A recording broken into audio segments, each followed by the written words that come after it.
नमस्कार दोस्तों, एक नए वीडियो पे आपका स्वागत है।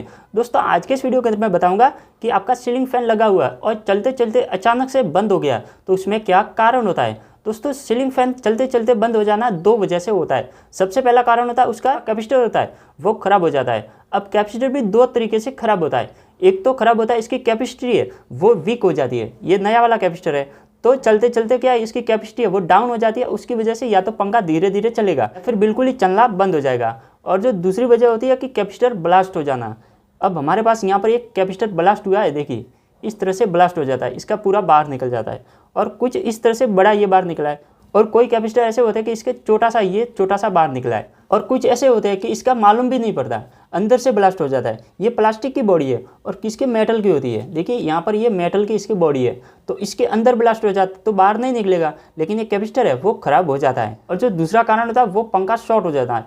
शॉर्ट होने की वजह से या तो उसको रिपेयरिंग करवाना पड़ता है, यदि रिपेयरिंग नहीं होता तो उसको वापस रीवाइंडिंग करवाना पड़ता है। और दोस्तों साथ में आपको ये भी बताऊंगा जो कैपेसिटर होता है वो उसके अंदर जो एनर्जी कैसे स्टोर करके रखता है, आपको लाइव टेस्टर से टेस्टर चेक करके बताऊंगा कि उसमें कैसे करंट आता है। कभी कभी क्या होता है कि कैपेसिटर खोल के इसके हम हाथ लगाते हैं तो जोर से हमको झटका लगता है, जैसे लाइट का झटका लगता है ऐसे ही हमको इसके अंदर भी झटका लगता है। तो वो कैसे लगता है, इसके अंदर जो एनर्जी है वो स्टोर होकर रहती है, तो वो भी आपको बताऊंगा। लेकिन सबसे पहले आपको बताऊंगा कि जो कैपेसिटर है वो कैसे चेक करेंगे कि हमारा ये चालू है या फिर खराब हो गया है। उसको चेक करने के लिए आपके घर के अंदर कोई भी स्विच बोर्ड है उसके अंदर जो सॉकेट होता है उसके अंदर ये जो दो वायर है वो इस तरह से डालिए। देखिए आपको ज़्यादा देर तक उसको अंदर नहीं रखना है, सिर्फ 2 या 3 सेकंड के अंदर इसको निकाल देने का है। देखिए कुछ इस तरह से। अब इसको निकाल के इसको स्पार्क करना है। देखिए दोस्तों इसको स्पार्क करते ही तुरंत ही जोर से आवाज़ आती है। देखिए दोस्तों आपको 2 से 3 बार चेक करना है, तभी आपको मालूम पड़ेगा कि हमारा कैपेसिटर सही है या फिर नहीं है। अब यहाँ पर बहुत ज़्यादा रोशनी है, अब इसको कम करता हूँ तभी आपको मालूम पड़ेगा कि ये कैसी चिंगारी निकलती है।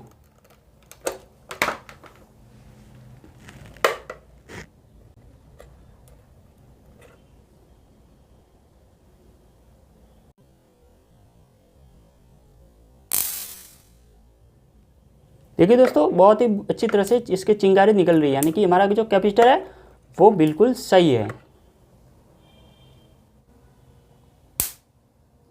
अब हमारा यहाँ पर ये कैपेसिटर है वो बिल्कुल भी सही है।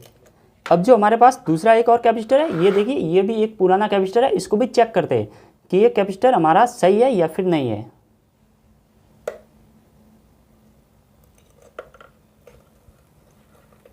देखिए इस तरह से आप प्लग करते हैं तो इसको हाथ नहीं लगाना, आपको हाथ लगाएंगे तो करंट लग सकता है। देखिए इसके अंदर से कम आवाज़ आ रही है। अब आपको दूसरी बार भी चेक करना है।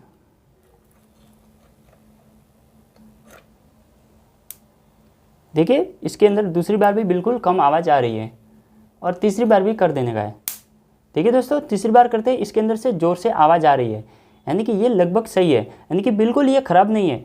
थोड़ा थोड़ा चलेगा, यदि इसको लगाएंगे स्पीड से नहीं चलेगा लेकिन थोड़ा थोड़ा चलेगा, इसलिए इसको भी लगाने से कोई फ़ायदा नहीं है। क्योंकि 2 बार इसको स्पार्क किया तो ये बिल्कुल आवाज़ नहीं है और तीसरी बार किया तो इसके अंदर स्पार्क हुआ है। लगातार 2-3 बार स्पार्क करने से यदि इसके अंदर अच्छी तरह से स्पार्क हो रहा है, आवाज़ आ रही है ज़ोर से, तो ये हमारा कैपेसिटर सही है। एक हमारे पास एक और कैपेसिटर है, इसको भी चेक करते देखिए।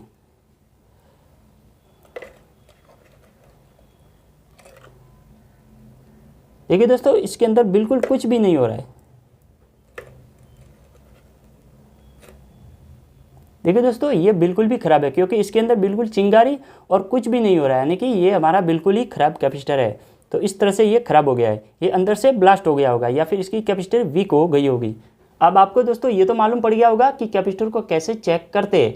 अब दोस्तों आपको बताऊंगा कि जो कैपेसिटर होता है वो इसके अंदर जो एनर्जी है वो कैसे स्टोर करके रखता है और इसको लाइव टेस्टर से चेक करके भी बताऊंगा। अब इसको चेक करने के लिए सभी बोर्ड के अंदर एक फेस होता है और एक न्यूट्रल होता है। अब इसके अंदर देखिए ये दोनों फेस और न्यूट्रल है।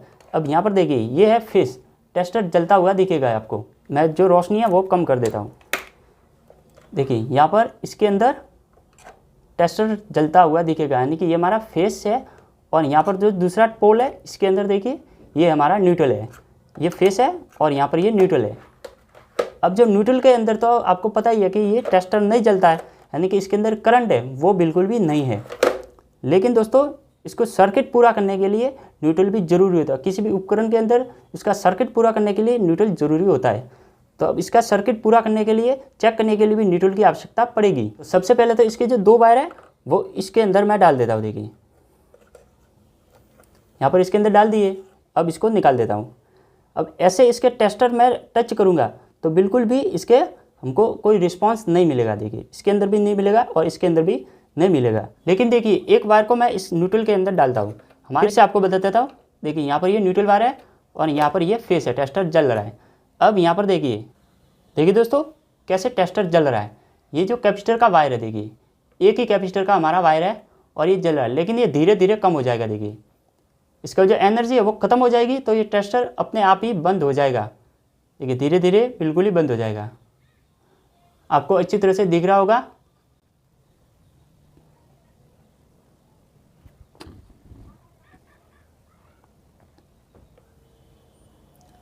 देखिए बिल्कुल ही टेस्टर हमारा जलना है वो बंद हो गया। देखिए पूरी तरह से बंद हो गया। अब देखिए दूसरी बार वापस आपको डाल के दिखाता हूँ। ये डाल दिया। अब फिर से आप देखिए ये एक बार इसके अंदर डाल के रखना पड़ेगा, तभी आपको मालूम पड़ेगा। देखिए कितना अच्छी तरह से ज़्यादा जल रहा है। लेकिन ये ऐसे ही टच करके रखूँगा तो ये धीरे धीरे टेस्टर है वो बंद हो जाएगा। देखिए इसके अंदर एनर्जी स्टोर रहती है और बहुत ही खतरनाक रहती है। देखिए जो लाइट के अंदर हमारे जो कैसे करंट आता है, ऐसे कैसे इसके भी अंदर आएगा। अब ये बिल्कुल भी बंद हो जाएगा। तो इस तरह से इसके अंदर एनर्जी है वो स्टोर होती है। उसको हाथ लगाते हैं तो हमको करंट लगता है।